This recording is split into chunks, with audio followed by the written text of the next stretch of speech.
Niners win big. 34-3. I can't get it up at this place, Benoni and Shasky. Second down and short here. Purdy has one-on-one. George Kittle, goodbye! Heave-ho and a touchdown! Hearing George Kittle scream like that, I felt that. You felt the release from this football team. All the chatter over the last month. They hadn't won a game in over a month. After the 5-0 start, things are doom and gloom. You score 17, you get back into the 30 club. Now, that first possession, Shasky, thankfully, things were corrected after this one, but I want to play it. The touchdown pass to Brendan Ayuk. This is a no-no from a quarterback. Pick to McCaffrey on the boot. Kittle's in the end zone, but he's covered.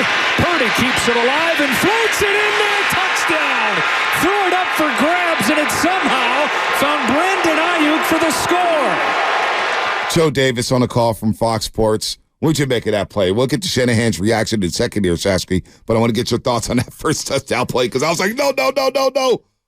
Oh, thank heaven. Yeah, that was the ultimate no, yes play. A couple things. Number one, that's part of what makes him Brock, and you're hoping that he doesn't lose that gunslinger mentality, but at the same time, understand that, first possession of the game, that ball's got to be way higher, so where only Ayuk can get it, number one. And number two, if you're going to throw across your body like that over and over and over again, you got to mix it up. You got to go to the right every now and then. Right. He loves going to the left, and I feel like Jacksonville actually sent a blitzer later on in the game to the left, which ended up forcing the 49ers into a field goal attempt. Look, sometimes you get away with one, and I think he got away with one right there. If you're going to get away with one, it better be a touchdown play. And so he did. Look, I didn't love it, but the result is good enough, and I'm happy for it. All right, here's Shanahan on that first touchdown pass. Yeah, that was honestly I can say this because he played well, but that was one of his worst decisions I think he's made since he's been here. And it took me a while to get over it. I thanked him for the touchdown. But that was not a good decision, and he was fortunate with it. He made a lot of really good plays, and if you are going to make a bad decision and it's still a touchdown, in the grand scheme of things, he can tell me it was a real good decision, but I know we can't. He knows that. He knows what he did wrong, but Ayuk made him right. All right, the sound was just getting lower and lower.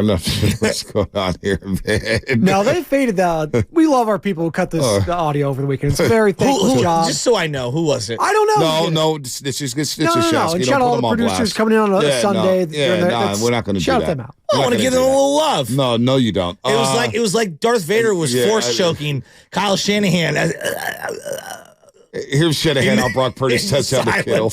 I kind of like the look we were hoping for. It just takes a while. And BA's running the in route, and George is running the out route, and it takes a little bit of time to get down the sidelines with the leverage that I believe at 33 had on him. Yeah. Brock just tried to wait for it and waited as long as he could.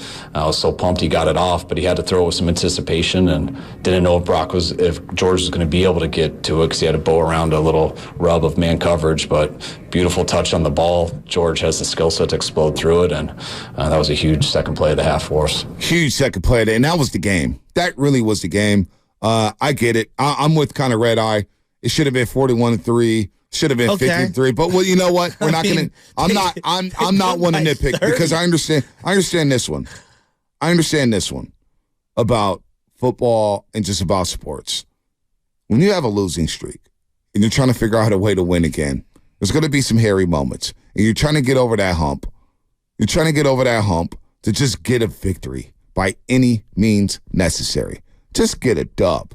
Now, you had to play a good football team that had won 5 in a row. You're on the road after the bye week. Baldy said it's just a perfect spot for the 49ers to go away from home, to get on the road, to have some team unity, some team bonding, and get out there and just go dominate. And that's what they did. And look, the defense set the tone with the first 3 and out by out-hitting Jacksonville, by punking Trevor Lawrence.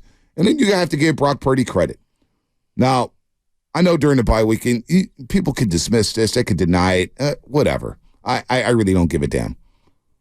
But these 9 games, and now 8, are so big for Brock Purdy because he has a chance to cement himself as the franchise quarterback. You cannot tell me that if he struggles like he did the previous 3 games and he turns the ball over 5 times in 5 quarters, going into these next 9, We had to see it. There's no job cemented here. Not with Kyle Shanahan, not with the 49ers, because we do quarterback controversies better than everyone. So he's got 8 games here. And for game 1 in this 9-game stretch, Brock Purdy was really good. You can win a lot of big football games with Brock Purdy playing the way he was. But he took what the defense gave him. He played complimentary football. He didn't turn the football over. Outside of the touchdown pass, I can't recall many oh-no throws. I'll have to watch it back. No. But I didn't see many oh-no throws. I thought Brock Purdy played very good football from the quarterback position yesterday. And with all your weapons, Debo and Ayuk and Kittle and McCaffrey, you could win a lot of big football games with Purdy playing the way he played yesterday. So you have to give him credit. 100% agree. The only 2 plays to me that were up in the air, obviously the Ayuk touchdown. Not ideal. You got a touchdown on it. So not ideal. Don't love the decision making. Don't love throwing back across your body into the red zone on the first drive. Like, there's layers of why I didn't love that, but you got away with it. I can accept it. The only other play that really stuck out to me, Bonte, the only other play was the play where he's getting sacked and he's falling down and there's 26 seconds left on the clock. Yep. And he throws, this is like the 3rd time he's done it. He just throws the ball. Just take the sack. That's the only thing I say. Just take the sack in that situation. You got all your timeouts, okay?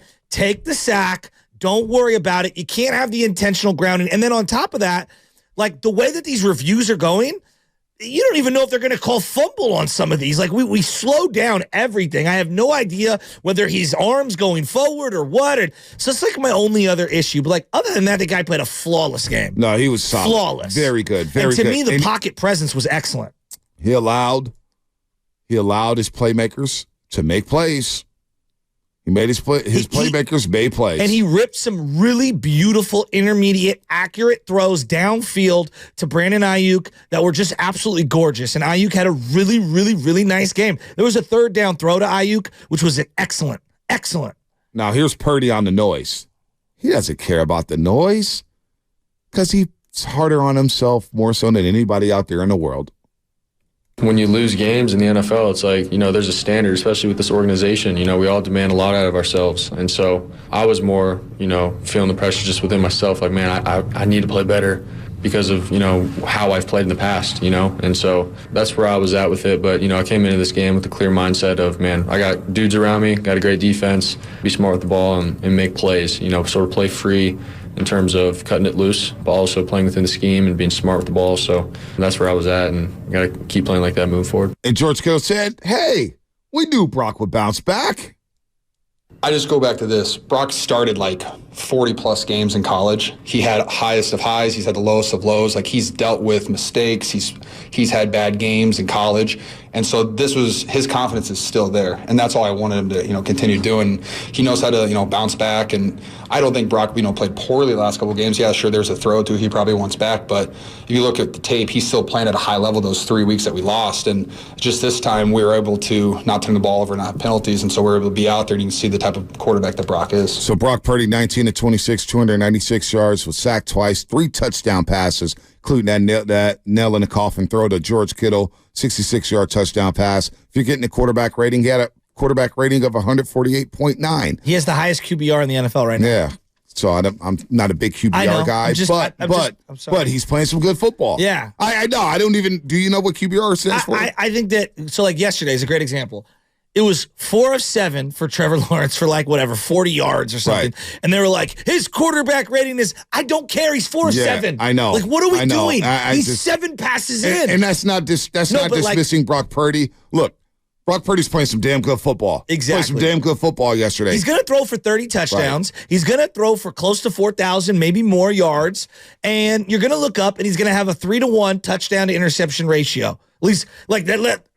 Maybe I'm understand. It might even be 4-to-1, right? When it's all said and done, that's a hell of a year. You're looking at a guy that's probably going to be one of the top 4 Pro Bowl type guys at quarterback, depending on who represents the NFC. Boy, in the NFC, who would it be? Jalen Hurts, Goff, him, Dak. Actually, Dak's been playing excellent, but I think whoever represents, because you would assume one of those teams is going to represent the NFL, excuse me, the NFC in the Super Bowl, and so. usually you get about 3 quarterbacks. Maybe somebody declines. I think he'll be a Pro Bowler this year. Whether you think that's an accomplishment or not, the Niners haven't had a Pro Bowl quarterback since Jeff Garcia. Yeah. He's going to be a Pro Bowler if he continues his pace. 15 touchdowns, 5 interceptions on a year, 2,329 yards, a 69% completion percentage. And it was good to see Brock Purdy bounce back. But look, this was a total team win.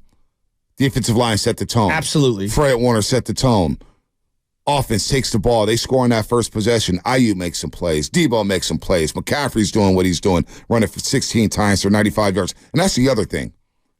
Before we get back out to the lines, 888-957-9570. 888-957-9570. The headline is, this was a complete team win. Okay. This is what a Super Bowl contender looks like. But quietly, because we were discussing this last week, the Niners in the previous 3 games, when you take away Purdy's scrambles, had ran the ball 56 times for 203 yards. They were averaging 3.6 yards per carry. They weren't running the football. That's what this offense is built off of, physicality and running the football, letting the run game set up your pass game. Well, yesterday, I thought McCaffrey was special in that department. He's not going to get the headlines. Carry. Yeah, 5.9 yards a carry, 16, basically rounded up. 16 carries, 95 yards rushing. Overall, as a team, the 49ers, 30 carries, 144 yards, 4.8 yards a pop. Conversely, I'll take that. Conversely, they've given up 4.4 yards a carry the last 3 games. They gave up 122 per game. Well, yesterday, they dominate both sides of the line of scrimmage. Jacksonville only ran for 59 yards on 17 carries, 3.5 yards a pop. And you know what, Jacksonville? They quit on the run because they realized early on it ain't our day running the ball or pushing these big boys up front. So you controlled both sides of the line of scrimmage, and it opened up Brock Purdy. The pass game opened up Christian McCaffrey. So a complete team win yesterday. That's why I'm feeling good. That was a complete team win. And did you see who ran a route and caught a pass? Juwan Jennings on 3rd down. That was beautiful. I thought you were going to say Ronnie Bell. Well, it was great to see Ronnie Bell. I would have liked to have seen a little Jordan Mason earlier in that game. Seeing Mitchell get a carry was nice. Well, he got 8 carries. Was that what it ended up being? 8 carries, 23 yards. Yeah, so no, I'm talking about when the game was still in the balance. It felt like he was getting carries. No, it was just a really good overall team win. To me, the headline, this defense is back. Right. And I thought that was important. You referenced them stuffing the run. Etienne is an excellent player. Jump cuts, getting to the outside, his ability to catch. He's an excellent player, and they just shut him down. Yeah. Shut him down. They did. They really did. Let's go to Manny on the DeBarton Bridge. Manny, what's happening, man? You're on the roast. Man, smiles from ear to ear heading into work today, fellas. Yeah. There was a lot of trash talking going on last night. That's for doggone sure. No doubt. Man, I will say this. We cannot ever afford to lose Trent Williams ever again. It's not no coincidence that run game just all of a sudden popped up when big old 71 was there to solidify the line. And there's no coincidence that Purdy played as damn near a great game as he did when number 71 is there to solidify that line. That being said, man, Purdy has nothing but moxie on his sleeve. That kid can make the throws that I haven't seen in over 2 decades. No joke, guys, no joke. And the reason that I'm super excited to be a Niner fan today is because despite our rankings, despite our ratings, you guys have touched on it. We got our guys back, and if we're going to get Sammy Womack back, we're back on the Super Bowl train, man. We are unstoppable. We are damn near undefeatable if we play the way we do. And the Niners need to just put the foot on the pedal. They cannot have no let-ups anymore, man. They cannot, because Detroit's for real, right? Dallas Detroit's legit. Is a contender. Dallas is coming. Yep. We cannot give up position anymore to these teams that aren't even on our same playing field, man. We got the tools, we got the talent, we got to go get that ring. I have nothing negative to say about this squad today. I'm proud of the guys, man. And Chase Young, thank you for coming, because you lit a fire under 97's you know what. No doubt. And that's what we need. Shasky, can I ask you, and I can open up the good call, Manny.